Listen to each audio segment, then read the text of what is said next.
Hey everyone. Am I ready? Yeah, you can hear me, right? So yeah, maybe a little bit about myself. I have about 20 years in the industry, I'm told.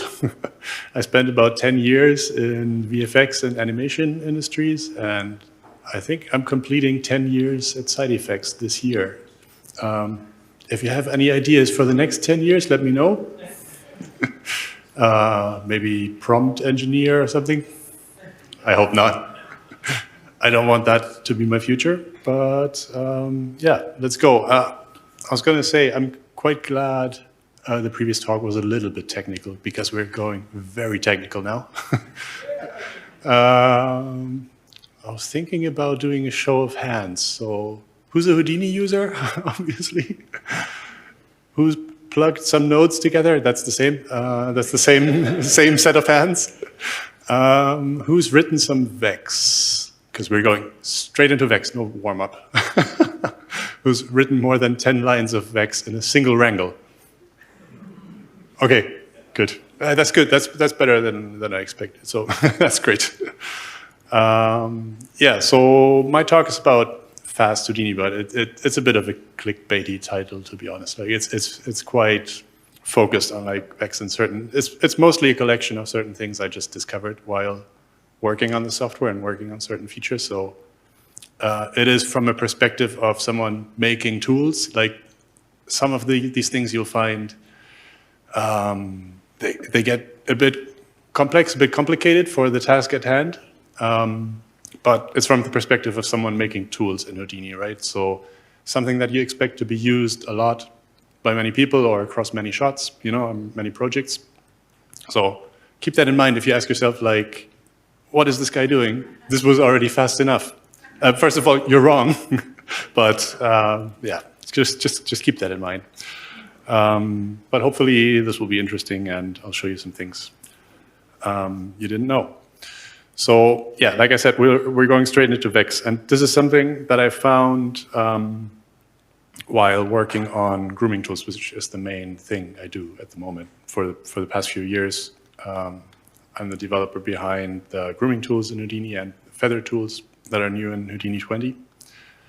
And something that you have to do a lot with that kind of tool is you want to do something on the curve. Like you have to compute some value on the curve, and usually the next point depends on the previous point, so you can't just like run over all the points and treat them in isolation. You have to look at the points subsequently, right, in order.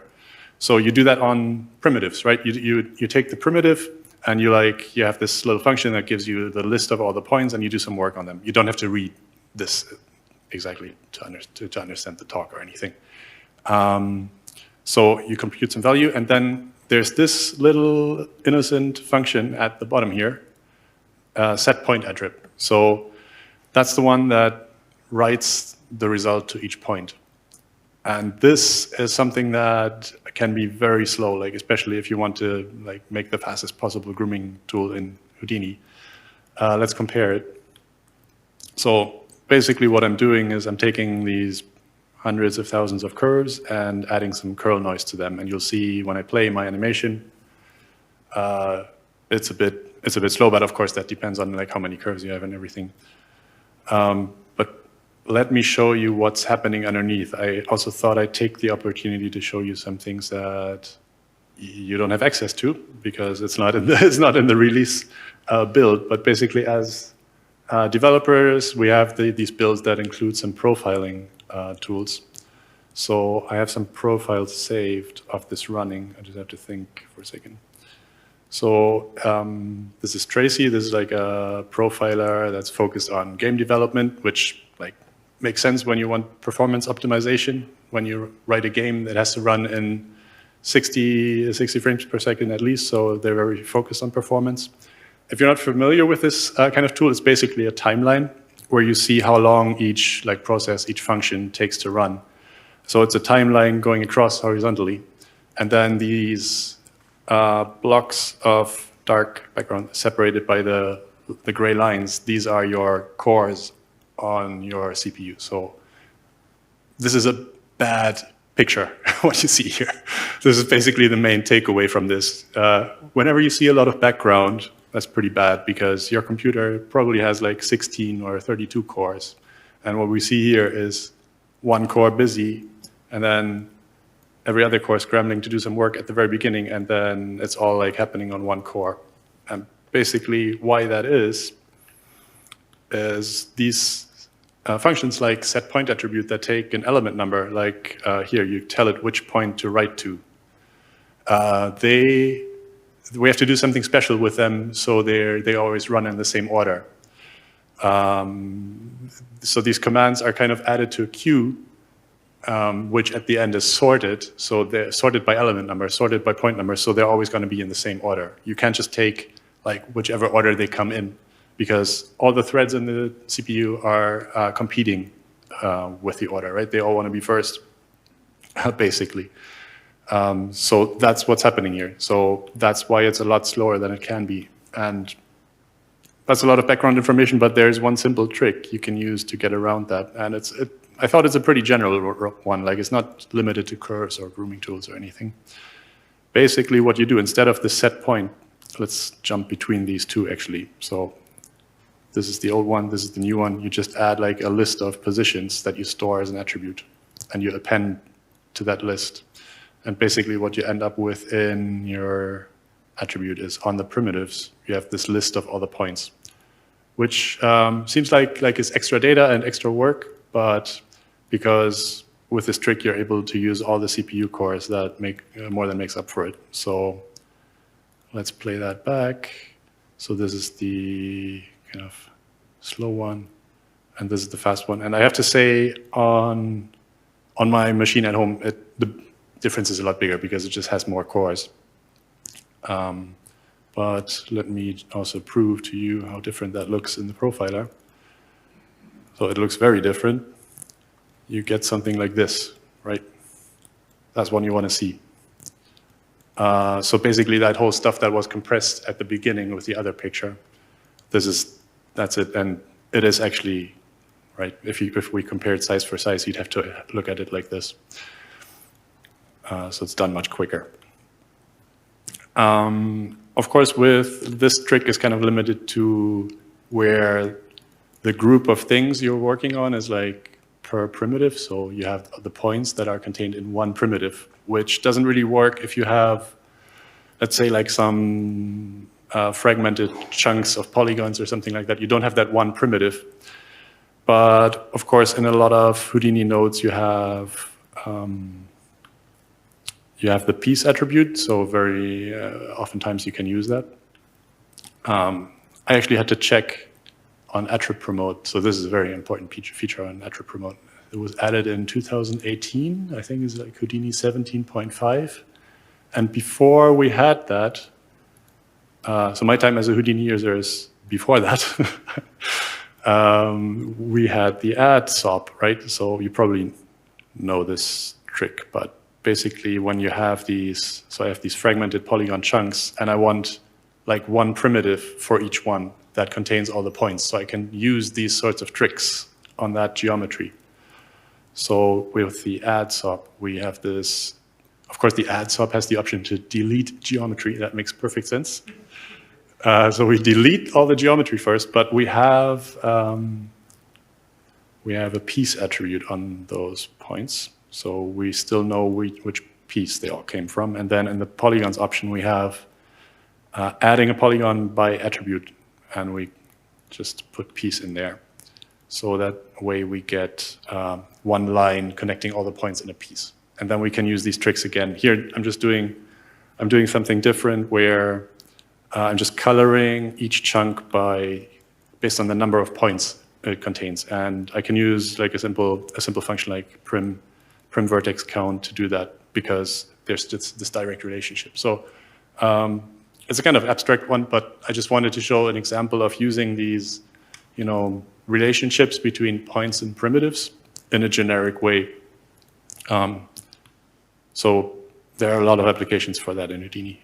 And then, of course, at the end, you want your original geometry back. So what you can do is just, usually you generate some kind of attribute and you can put that over. And this is just my animation to test playback performance. By the way, in this talk, we can do questions in between. It probably makes sense. I'll allow it. If you have anything, just let me know. All right, and so we're getting progressively more complicated. If you thought this was complicated, I have a surprise for you, but it's not too bad. All right, so this example is one, yeah, there's a story to it. I basically have another one of these abstract examples where everything is per piece, and I want to do this effect where I have some points somewhere in space, and they're all assigned to a piece. So I'm sure you can imagine like lots of situations where you want to do something like that. And then I want to find the closest position on the assigned piece, right? So it's not just, I don't just want them to jump back to some point on the geometry. I want them to go back to their piece. And one trick for that, so you can't actually do that with a ray sop, I believe. Unfortunately, it doesn't have a piece attribute, so we should do that, by the way. But you can give, there's this min pos function, which by default, like you get something like this. You just give it the input that you want to look at for the surface and the position, and it gives you the closest point. But this will give you this, so each one just jumps to the closest point. But there's this trick where you can, it's not really a trick, it has another parameter where you can give it a group, but you can generate the group on the fly. So basically the group is based on the piece, right? You have the piece information on the point, and you say, look up that piece of geometry and find the closest position on that. Now, the problem is that this sort of function builds some kind of acceleration structure in the background to speed up the lookup. But when you do this, you basically have a bunch of random points that each belong to a bit different piece. So you have all these threads fighting over who builds the acceleration structure, and what you get is, well, it's a bit slow. And in the profiler, let's go back to that. We have, so let's actually start with a good one here. So this is all the threads doing a lot of work. If we zoom in here, it's all like vex, XYZ dist, vex, XYZ dist. That looks like it's doing work. That's good. Now with varying groups and multiple threads, is that broken? Let's try that again. That doesn't work. Okay, it looks like we don't have that one. Well, let's actually look at running that on a single CPU core. And I'll show you what that looks like. So we zoom in, and where it starts, you'll see these init calls. So that's basically, that's building that acceleration structure. So you can already see like it's pretty bad, but it's building the acceleration structure and does one point. And then the second point has a different piece. So it has to do it again, and it has to do it again. And at some point, so it does that for a while it finds new pieces. And at some point at the end, we have it doing just XYZ dist, so that's good. But I think it's kind of interesting to understand that if you have a single core, that's not actually a problem, because it's always, it's busy, right? It's doing work that's needed. It's building that structure.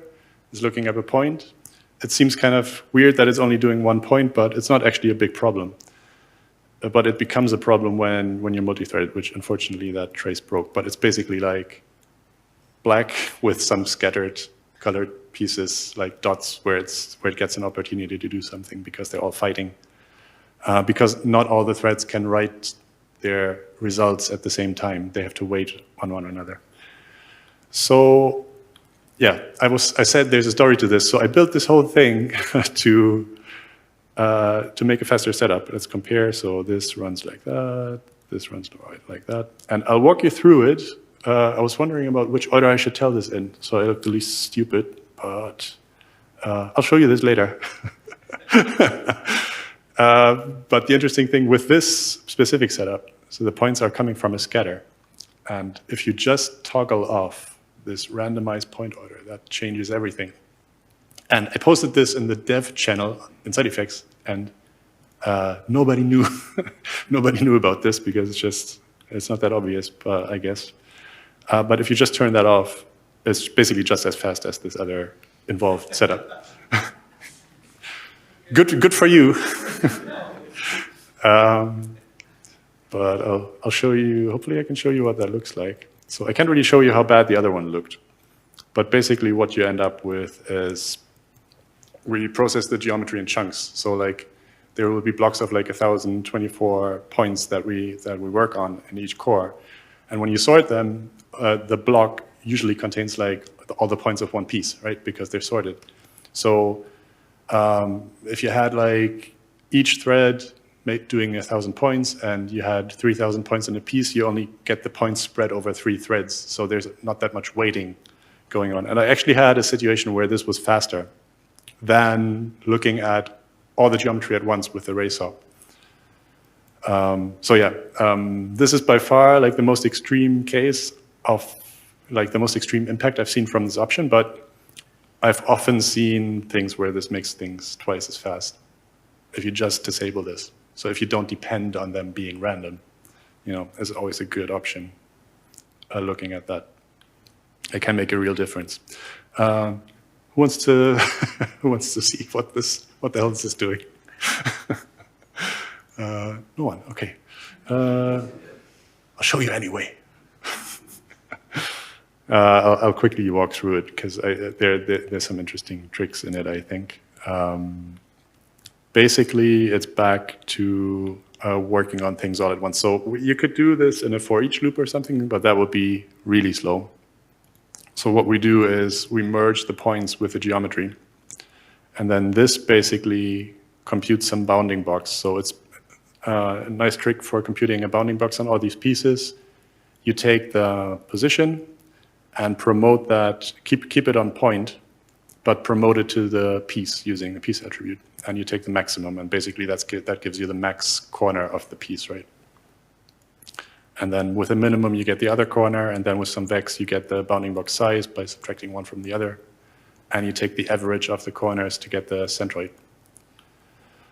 And then we can use that, well, we use some expressions in here to spread out the points. Generate some points that are, I'll show you the result of this actually. We generate some points that are just far enough apart, like this. So we organize pieces in this structure, and they're just far enough apart that if I do this ray, just the stupid ray that looks at everything at once, they have no chance of like one piece finding the other piece, right? So it's a really stupid, easy to understand trick, I think. But they're slightly complicated. I tried to make this as easy as possible. I think this is actually a lot simpler than what we have in our tools. So I might go in there and clean that up a bit. We have this on like point deform. So when you see an option like pre-separate pieces, that's all it does. And that really speeds things up a lot, which is why it's enabled by default. And we should have it here on the ray sub.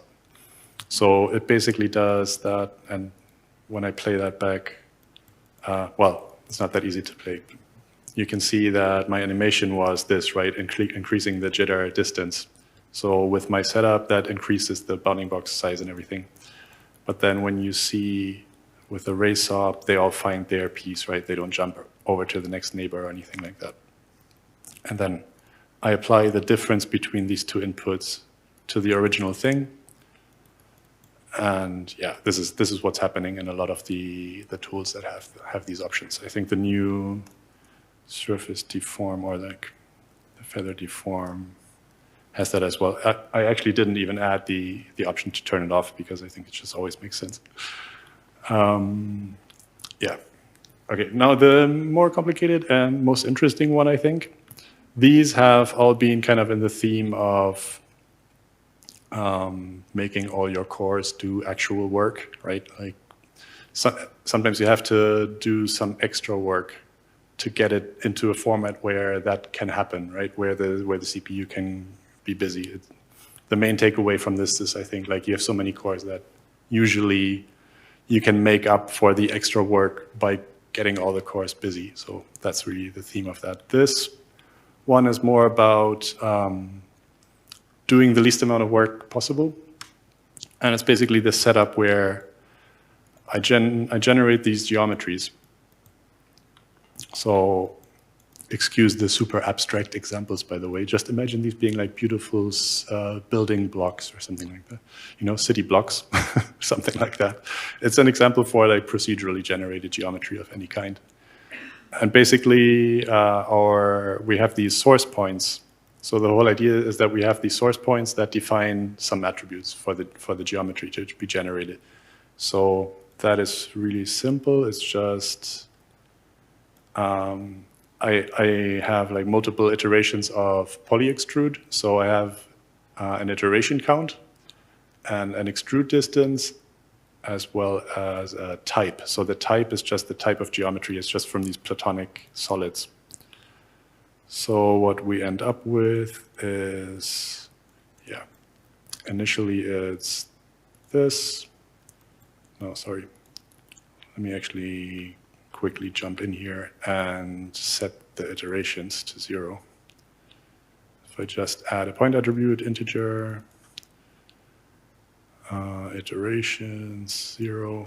Yeah, so the type says which of these shapes we're dealing with. And then we do 1 iteration of extrude, 2 iterations of extrude. I have to be careful with this, by the way. This is like dragging this slider on the subdivide sub. Be careful. Yeah, so this is all we're doing.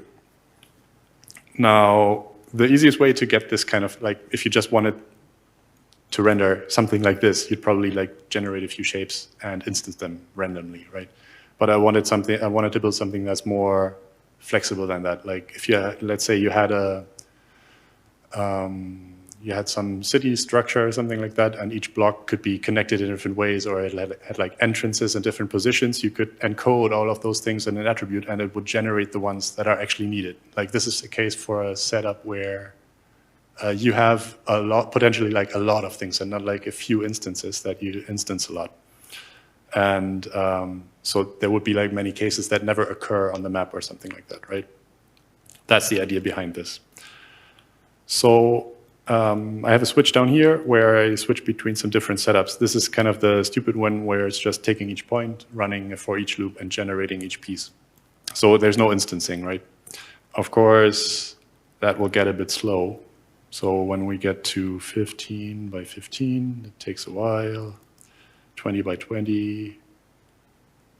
And let's ignore the fact that it's not ideal to render because it's not instanced for now. But even just waiting for these, so now we're generating 900 copies, and I'm waiting. So obviously you would never do that, but just to illustrate. Now I have these 3 steps here, so we'll go to the next one. This one has one little trick in here, where I take the source points and I create this tag.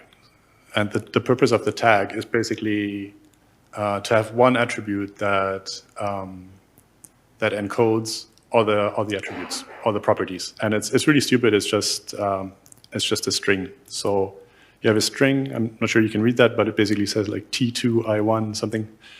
And this stands for type 2, 1 iteration, extrude distance 12.5.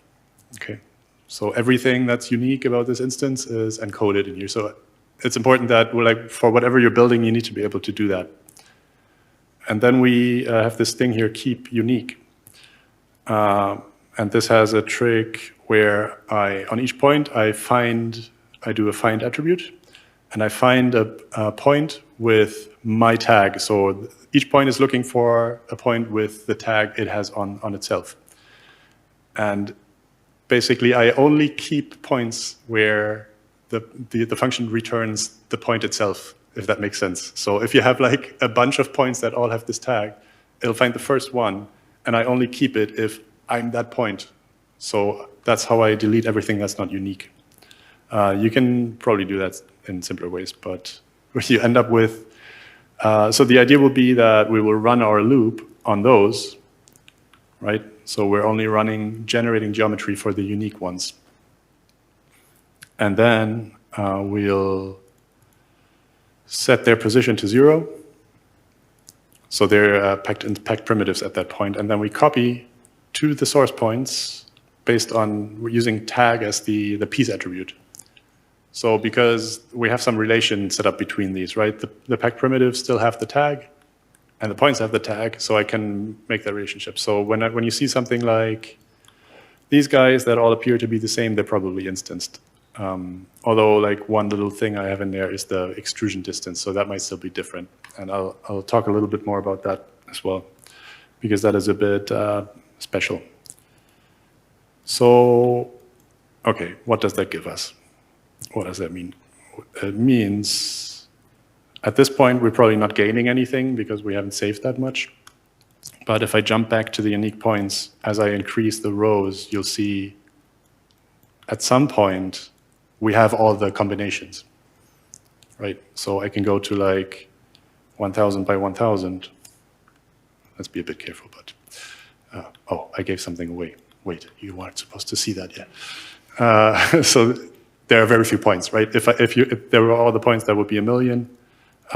That would be bad if we ran that loop on 1,000,000 points. You see how long we waited for 900. So that's what we gain, right? And I can actually display that because it's packed primitives. Let's go. Let's be a bit careful. 40, 60, 100. Let's check how many polygons we actually have. Oh, that's one. No, wait. Oh, yeah. How much is 1,000,000? Oh, we have more than 1,000,000. We have more than 10 million. We have more than, not more than 100 million, but pretty close, I'd say. All right, and that generated quickly, right? And it's a simple trick. So, and the really, yeah, but no, let's not jump ahead. Let's jump to the next one. So the next one adds another bit. And it's basically all about this cache key. So this is really getting into the realm of I'm building a tool that's going to be used a lot. But let's check that as well. And you'll see with this one, I can actually play that back.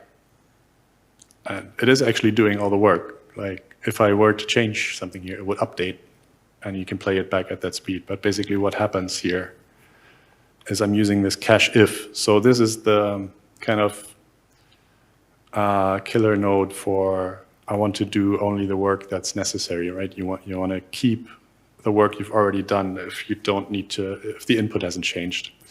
Only that the input here is a bit complicated. Like we have some set of points that have some attributes, and we only want to change them if we have some different, unique combination we haven't seen yet. But the trick is pretty simple. I'll basically take my unique points and promote them to detail, promote the tags to detail with array of all. And that will give me a detail attribute that has all the tags in an array. And then I'm turning that into a single string. So I have the string with all the combinations separated by semicolons, and that's my cache key. That basically says, these are the combinations I have in this system. And if that doesn't change, I don't need to generate any new geometry, right? So if I just change point positions, I don't need to do anything. And I can change, so the cool thing about this is it's not like some separate setup. I can change the point positions here, right at the top, and that all comes down and is used here, but this stuff isn't recomputed because it doesn't change. Except, you know, think about like a landscape in a game or something like that. You might come into some different area that has different things, and I can do that here. I set that up so if I move this over, we'll get into an area that has these type 4 objects, whatever they are. They're red, and they're apparently some different shape that we haven't seen before. And you'll see, like as I drag that slider, it's fast, it's fast, it's fast, and as that thing disappears from view, it'll regenerate, and it's slow for a bit. Or like some combinations disappear. It's slow for a bit, it's slow for a bit, and then it's fast again. So this cache if is really a very useful node for that type of situation, especially like interactive tools like M building, grooming tools, and stuff like that. It's really important to like do as little work as possible.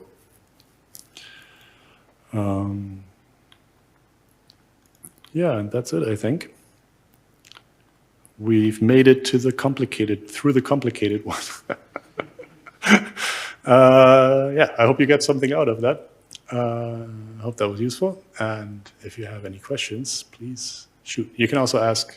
I'm one of the side effects people. If you have any like totally unrelated general side effects questions, I think we can also do a bit of that, right?